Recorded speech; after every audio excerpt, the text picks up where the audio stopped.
Nobody was burned at Salem. That is the first thing I want you to sit with, because almost every visual you have ever seen of the Salem Witch Trials, the flames, the pyres, the screaming women, is wrong. 19 people were hanged. One man was slowly crushed beneath heavy stones. Several others died in prison before they ever faced a judge. And the people who died were not witches. The court records do not show satanic pacts or supernatural crimes. They show a legal system prosecuting invisible offenses that the accused had no possible way to disprove. That is what actually happened in 1692. Everything you think you know about Salem is probably wrong. Not slightly wrong, structurally wrong. Wrong about who died, how they died, where it happened, why it happened, and who is responsible. I want to go through 11 of the most persistent myths about the Salem Witch Trials, and I want to use the surviving court records and modern historical scholarship to show you what the documented reality actually looks like. Because the corrected version is not more comforting than the myth. It is considerably worse. The evidence we are working with here is specific. Contemporary examination transcripts, the records of the Court of Oyer and Terminer, Massachusetts Judicial Archives, research from the Peabody Essex Museum, and peer-reviewed historical scholarship, not later dramatizations, not Arthur Miller, not the popular image of wild-eyed Puritan girls pointing at old women in black. When those sources conflict with the court documents, the documents take priority. When scholars disagree, the disagreement gets acknowledged rather than resolved by picking whichever version is more dramatic. Start with the fire, because it matters more than it seems. The image of burning witches is so deeply embedded in popular culture that most people treat it as the defining fact of Salem. The flames are practically shorthand for the entire event. But nobody was burned at Salem. Burning was the method used in parts of continental Europe and Scotland for executing convicted witches. And it is possible that the conflation happened through exactly that association.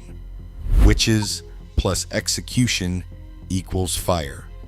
The actual method used in Massachusetts was hanging.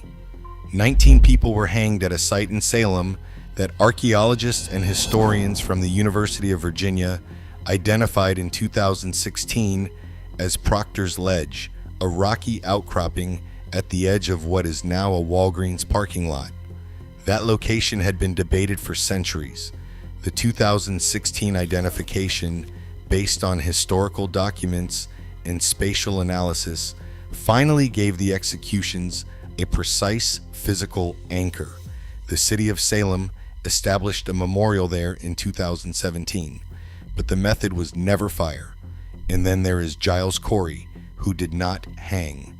Corey was an 81-year-old farmer accused of witchcraft in the spring of 1692.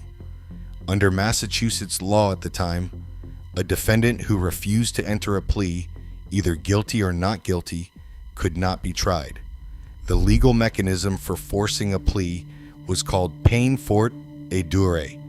The accused was laid on the ground, and heavy stones were placed on their chest, one by one, until they either submitted to trial or died. Corey refused to plead. He was pressed over 2 days. He died. The court record confirms it.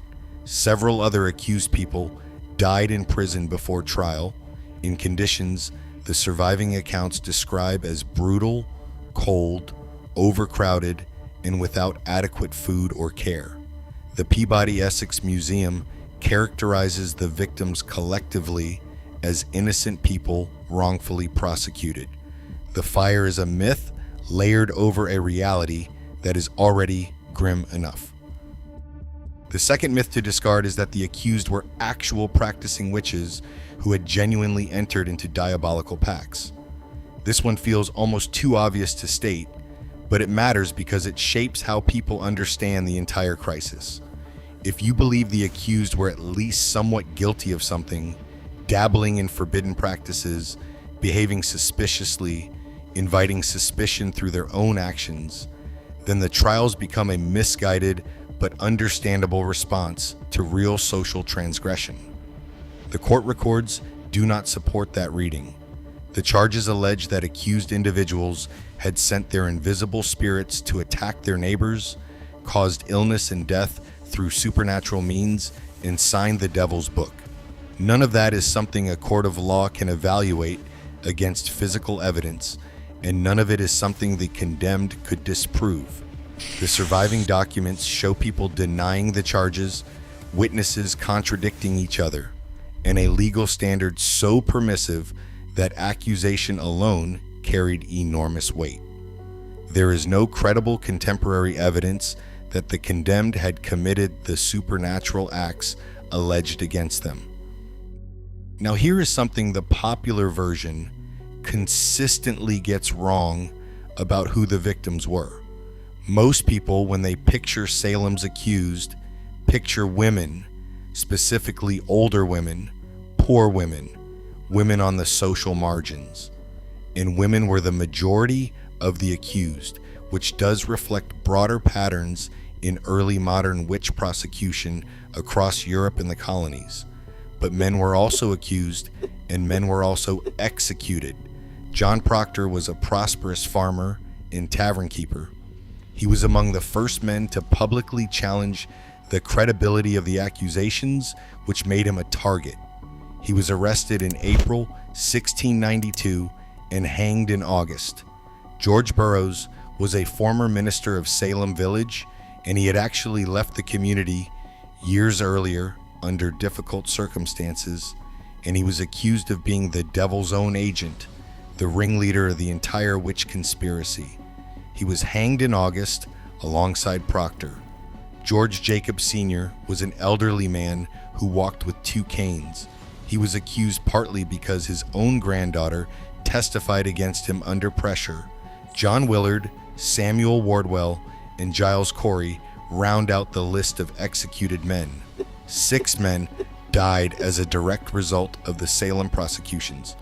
The popular image of Salem as exclusively targeting women erases them entirely. The geography is also wrong. The crisis is called the Salem Witch Trials, which implies Salem, the town, the place, the community. But it did not stay there. It began in Salem Village, which is now the separate town of Danvers, about 5 miles from Salem proper. Salem Village was a farming community distinct from the more commercially prosperous Salem town, and the two had been in friction for years over governance, ministerial appointments, and resources. The accusation started in the household of Samuel Parris, Salem Village's minister, in the winter of 1691 to 1692, but they did not remain confined to that community. By the summer of 1692, accusations had spread across Essex County to include communities such as Beverly, Ipswich, Gloucester, and Topsfield. The most striking geographic expansion was into Andover, a town to the north that had no particular connection to the original Salem Village accusations. Andover ultimately generated more accusations than Salem Village itself. More than 50 people from that single community were accused during the panic. The crisis was not a local quarrel that got out of hand.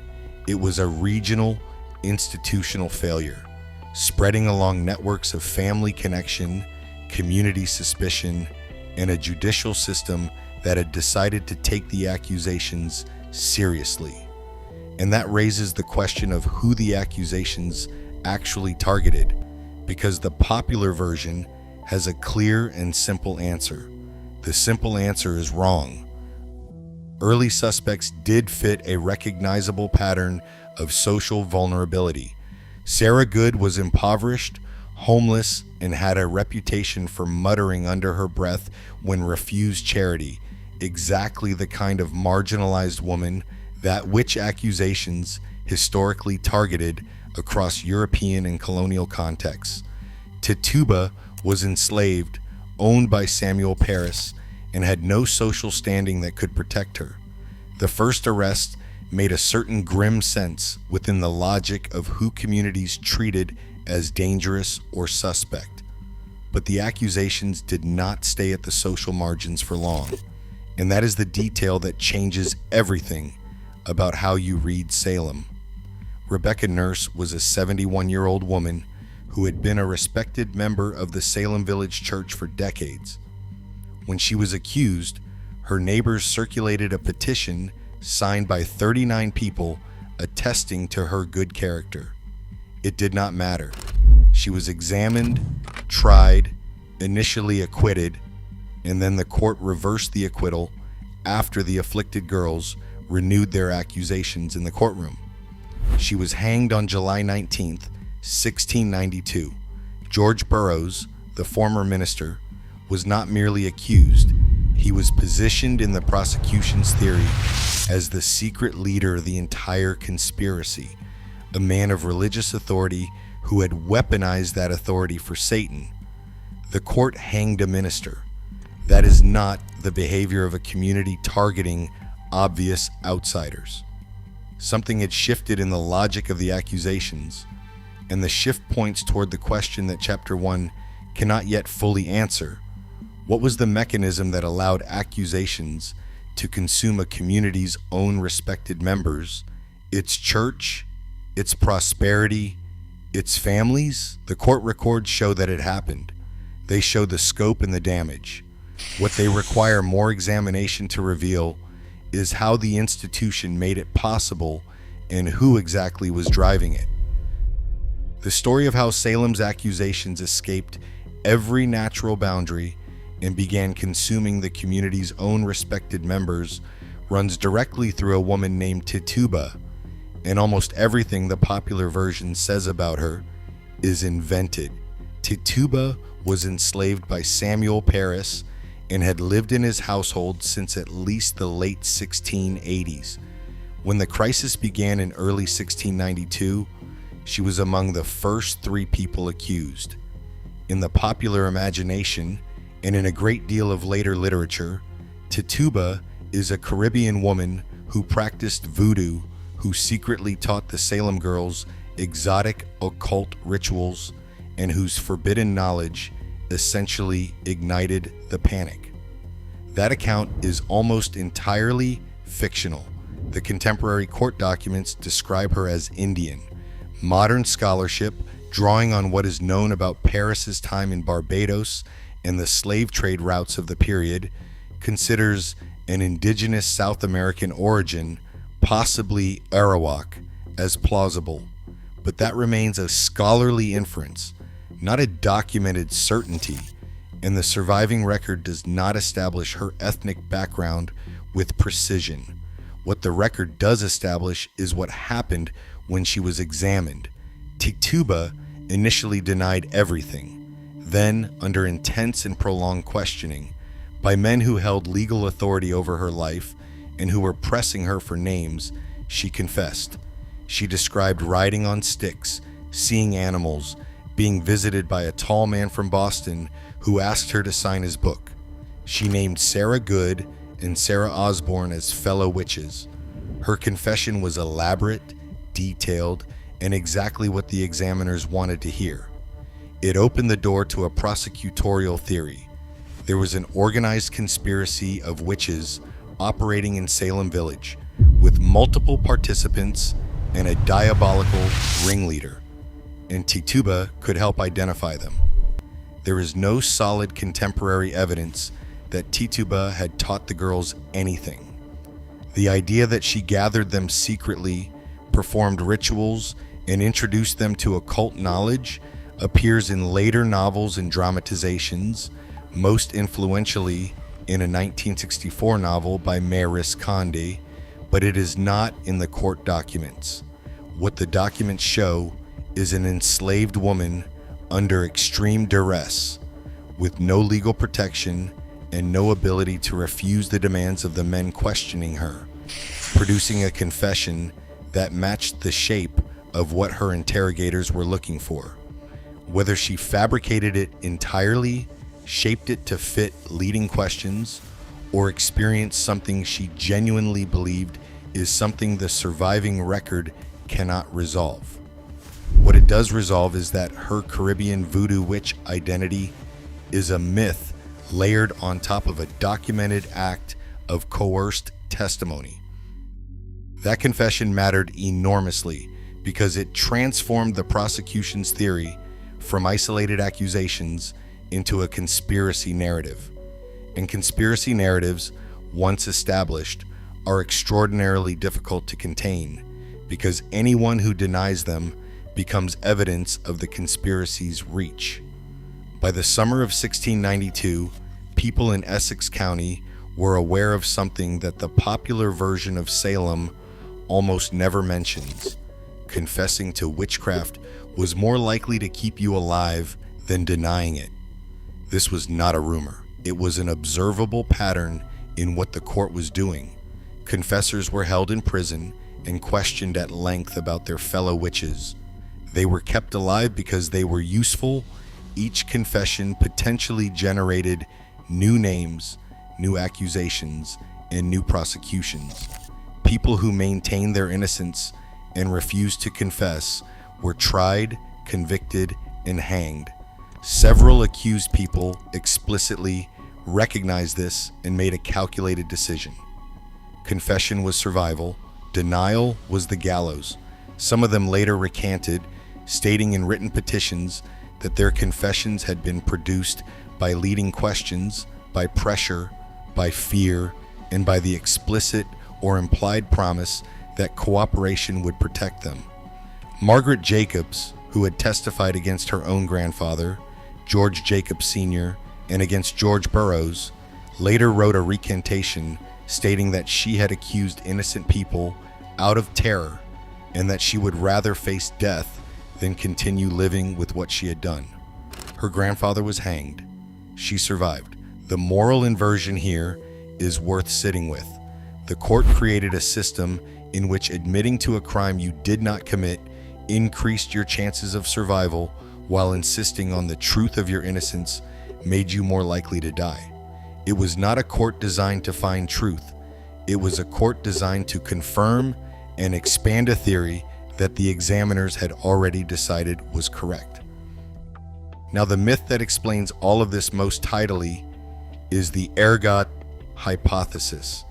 In 1976, a researcher named Linda Caporael published a paper proposing that the afflicted girls in Salem had consumed grain contaminated with ergot, a fungus that can cause convulsions, hallucinations, and sensations of burning or crawling on the skin.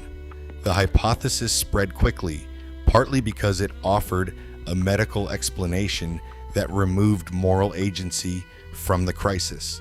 If the girls were poisoned, they were victims rather than accusers. It became enormously popular in classrooms and documentaries. It was challenged almost immediately.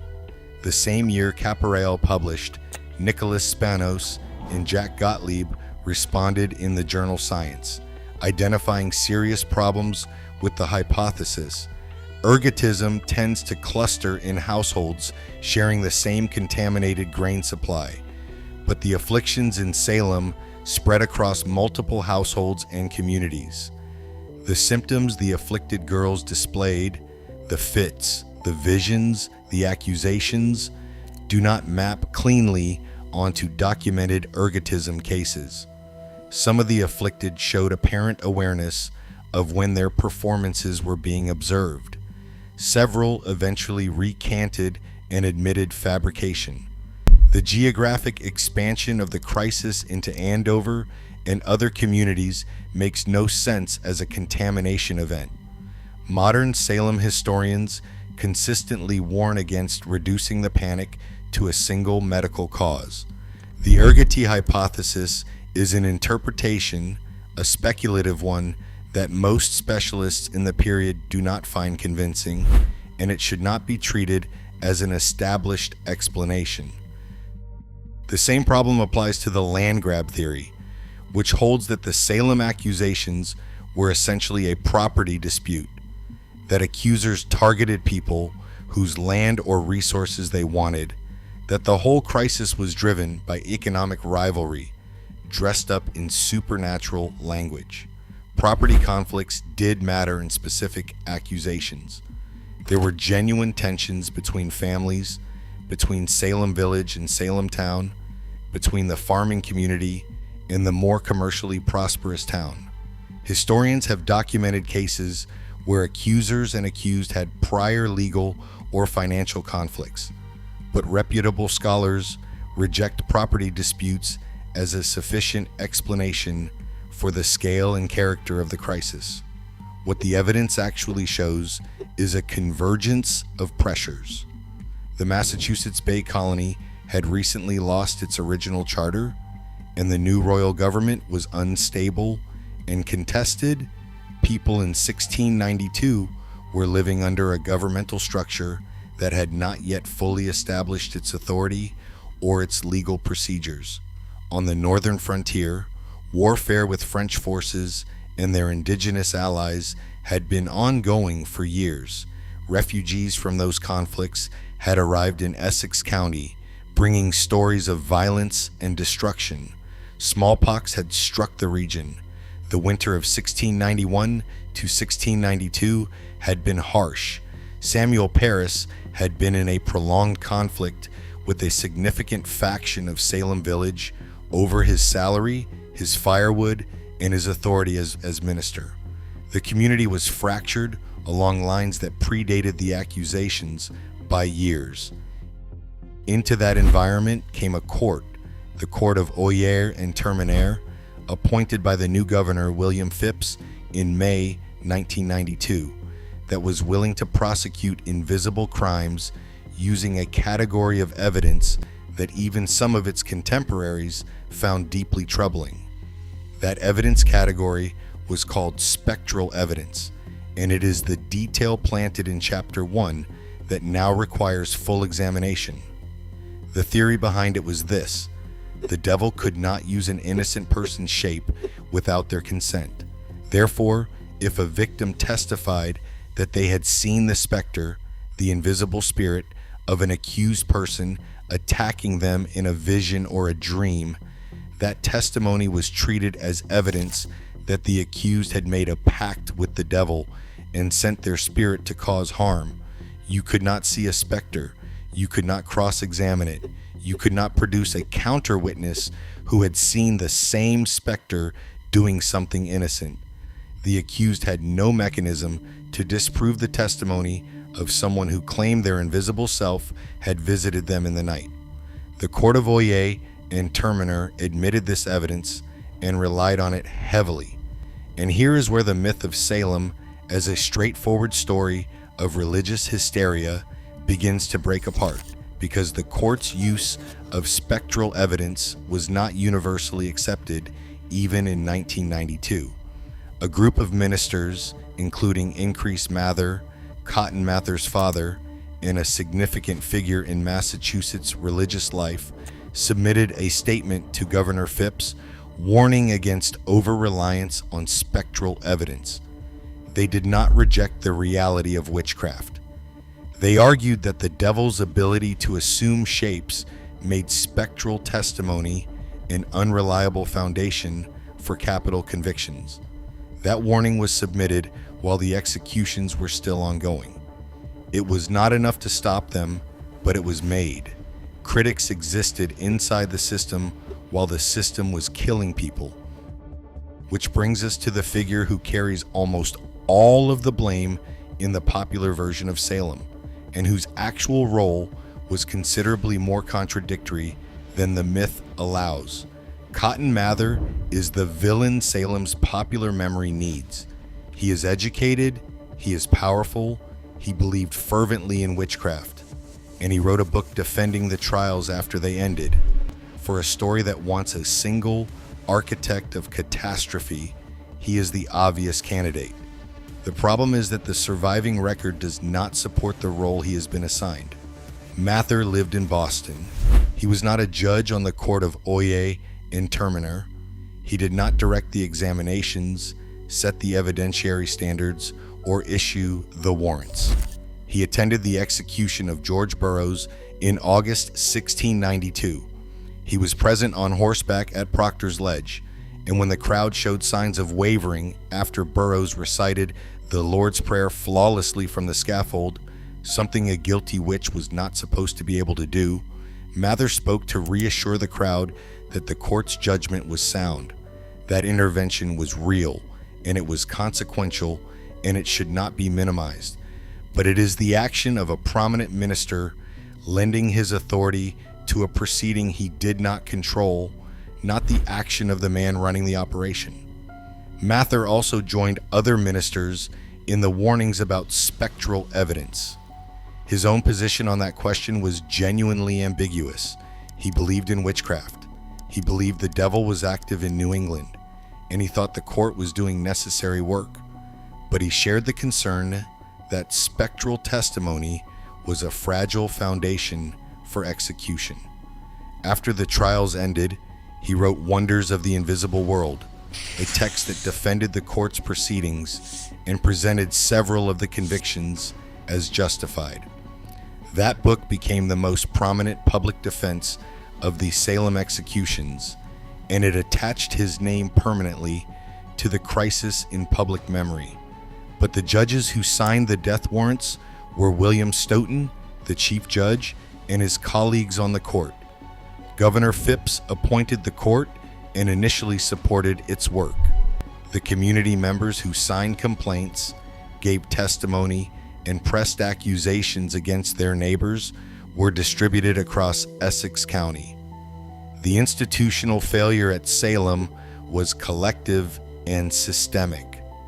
Concentrating it in Cotton Mather is a way of giving the story a face, a villain, a single point of responsibility, and that concentration, however emotionally satisfying, obscures just how the system actually worked and why it was so difficult to stop. Governor Phipps finally dissolved the Court of Oyer and Terminer in October 1692 after his own wife was accused. A replacement court, the Superior Court of Judicature, was established in early 1693 with a critical difference. It refused to admit spectral evidence. Without spectral testimony as the evidentiary foundation, the prosecutions collapsed. Of the remaining accused who were tried, nearly all were acquitted. The last executions had taken place in September 1692. By May 1693, Phipps had ordered a general pardon for those still imprisoned. The speed of the collapse is itself revealing. The court that had been executing people on the basis of invisible specters was replaced by a court that simply refused to hear that kind of testimony. And almost immediately, the crisis was over. The accused did not suddenly stop being accused. The community's fears and fractures did not disappear. What changed was the evidentiary standard, which means that the legal institution's willingness to prosecute invisible crimes was not incidental to the panic. It was load-bearing.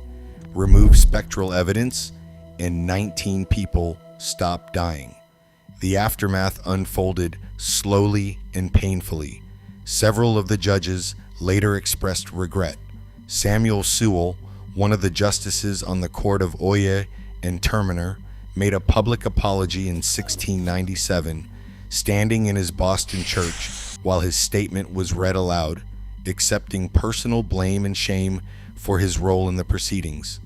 Ann Putnam Jr., one of the most active accusers during the panic, made a public apology in 1706, stating that she had been deluded by Satan and had caused innocent people to suffer. She asked forgiveness from the families of those she had accused. Whether her apology reflected genuine remorse, social pressure, or both is something the surviving record cannot determine.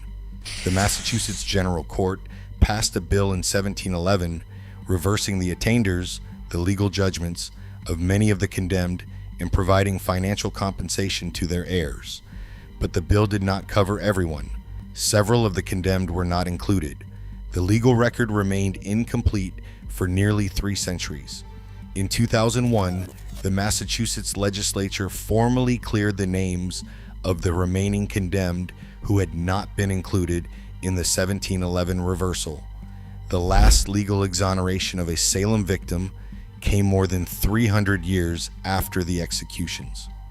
What the popular version of Salem consistently misses is not any single fact, but the structure of the crisis, the way it was held together by converging pressures rather than driven by any one cause or any one person. The ergot explanation removes human agency and replaces the crisis with a medical event. The land grab explanation reduces it to economic self-interest. The Cotton Mather explanation gives it a mastermind.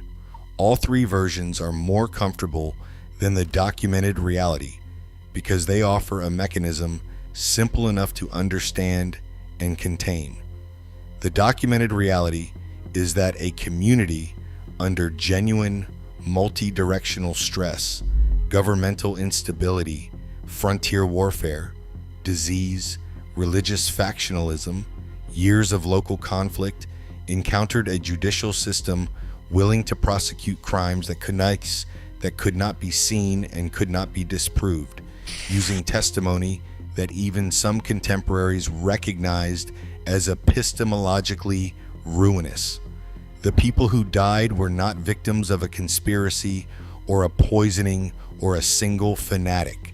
They were victims of an institution that had decided under pressure to take seriously a category of evidence that made innocence structurally impossible to demonstrate. And that is the detail that the myths in every version work hardest to avoid, because the burning witches story, the ergoty story, the Mather as mastermind story all locate the problem somewhere containable, in superstition, in biology, in one man's ambition. The court records locate it somewhere much harder to dismiss, in the ordinary operation of institutional authority, in the willingness of educated men to sign death warrants for crimes they could not verify, in a community's capacity to watch its neighbors hang and continue the accusations. Rebecca Nurse's 39 neighbors signed a petition for her. They knew her. They vouched for her character and writing. The court acquitted her once. Then it reversed the acquittal. She was hanged on July 19th, 1692, and her body was buried in a shallow grave near Proctor's Ledge. Her family later retrieved her remains and reburied her on the family property in what is now Danvers. A memorial to her still stands there. Giles Corey knew what the pressing was. He had watched his wife Martha be accused in March 1692, and he had initially given testimony that was used against her, a fact he later tried to recant. When he himself was accused in September, he refused to enter a plea. He understood that submitting to trial meant submitting to a court that had already demonstrated what it was willing to do. The stones were placed on him over 2 days. He asked, according to the tradition recorded in later accounts, for more weight. He died without giving the court the legitimacy of a plea. What he did, in the terms the court had created, was refuse to participate in a system he could see was consuming people regardless of their guilt. His refusal cost him everything and changed nothing about the proceedings. The executions had already happened, and the court dissolved weeks later for reasons entirely unrelated to his death. But the court record preserves what happened to him in a way that the burning women image never could. An old man in a field choosing silence over a trial he knew was corrupt, dying under the weight of an institution that had already decided what the truth was. The Salem Witch Trials are not a story about superstition being defeated by reason, or about a conspiracy unmasked, or about one man's dangerous influence. They are a record of what happens when institutional authority decides to prosecute crimes that leave no physical evidence, admits testimony that cannot be cross-examined, and builds a system where the only path to survival is false confession. That system was not unique to 1692. The specific supernatural framework was. The underlying machinery was not. And that is the part of Salem that the myths, in all their comfortable versions, were built to obscure.